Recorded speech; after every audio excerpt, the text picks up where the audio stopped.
The argument hasn't started yet, but you can already feel it coming. Something's shifted, and the mood changes. Your body tenses slightly, and part of you already knows how this conversation is going to end. Not because the issue is big, but because you've been here before.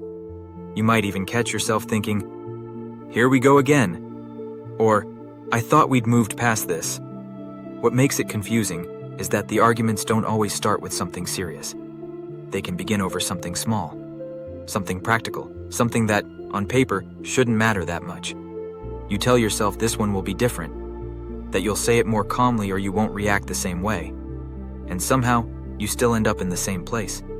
That's usually when people start asking the wrong question.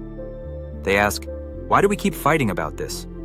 But here's the part most people miss. Couples rarely fully understand the real reason they're actually arguing. The argument itself is just the surface. What's underneath is more subtle and emotional. It's usually about care or availability and whether the relationship still feels safe. Once you understand this, the arguments stop feeling random, and they start forming a pattern. The first argument is usually the smallest. "Why didn't you tell me you were running late?" On the surface, this looks like a disagreement about time, about being considerate, about failing to send a message. One person didn't check in, so the other waited. The reaction felt bigger than the mistake. And that's often where it gets dismissed. "You're overreacting. It wasn't a big deal. I just forgot." But this argument is rarely about punctuality. It's about responsiveness. Small check-ins are one of the ways adults measure safety in relationships. They demonstrate, "I'm thinking about you even when you're not with me." So when that signal doesn't come, your nervous system fills in the gap. And the question underneath becomes very simple. Do you care about me? That's why the reaction can feel out of proportion. Because your brain isn't responding to the lateness. It's responding to what this seems to mean. If you can forget to tell me you're late, what else might you forget? How much do I really matter when I'm not right in front of you? For one person, missing a message feels harmless. For the other, it can land like abandonment. Not because anyone is dramatic, but because emotional safety is built from patterns, not intentions. The second argument feels more confrontational. "You never listen when I'm talking." This one usually lands as criticism and can sound like an attack. And the person hearing it often feels defensive or misunderstood, like they're being told they don't care.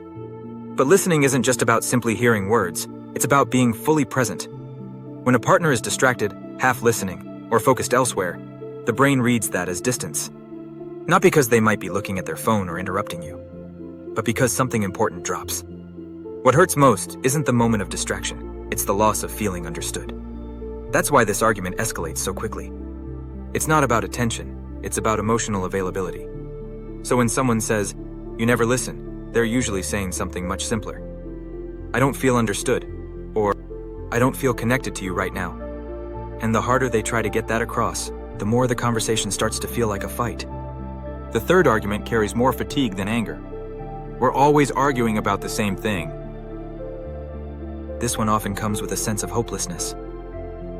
It's different topics, but always the same ending. You might start to feel like nothing ever really changes. Like every conversation circles back to the same frustration, and that feeling isn't imagined. When arguments don't end with real emotional closure, nothing resets. There's no clear sense that it's over. So the emotional charge from one disagreement bleeds into the next. Your nervous system treats each argument as just a continuation of the same unresolved issue.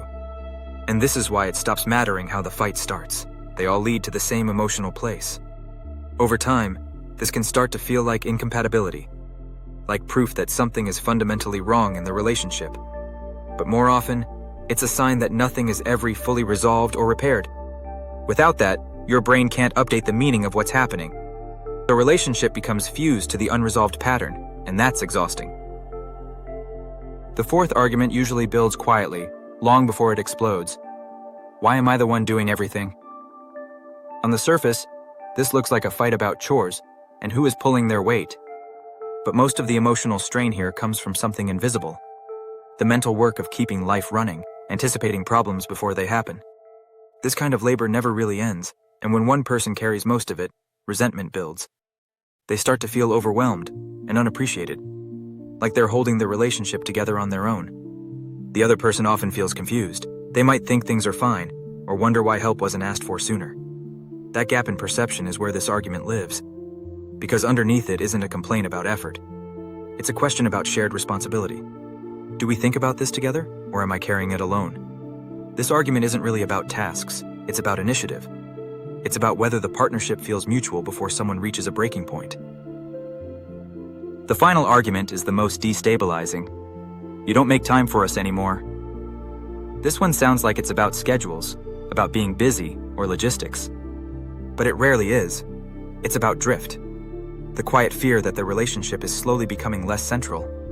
That connection is fizzling out, or that the us is fading into the background. Often there's grief underneath this argument, a sense of missing how things used to feel, how conversations used to flow more easily, and how intimacy used to be effortless. What keeps relationships feeling alive isn't intensity or big gestures. It's regular, ordinary connection, and when these small moments disappear, people start to worry. So when someone says, "You don't make time for us," they're not asking for better scheduling. They're asking to feel prioritized. If you step back, all 5 arguments are asking the same thing. Do you care about me? Are you here with me? Can I rely on this connection? The arguments aren't the real problem. They're signals. And when you stop trying to win them and start paying attention to what's going on underneath, something changes. And not because the arguments stop altogether, but because they finally make sense. And the truth is, you're not bad at relationships or doing something wrong. You're responding to unmet emotional questions. And understanding this is the moment the cycle breaks. You've been watching The Soft Skills. Like and subscribe for more honest takes on relationships and self-trust.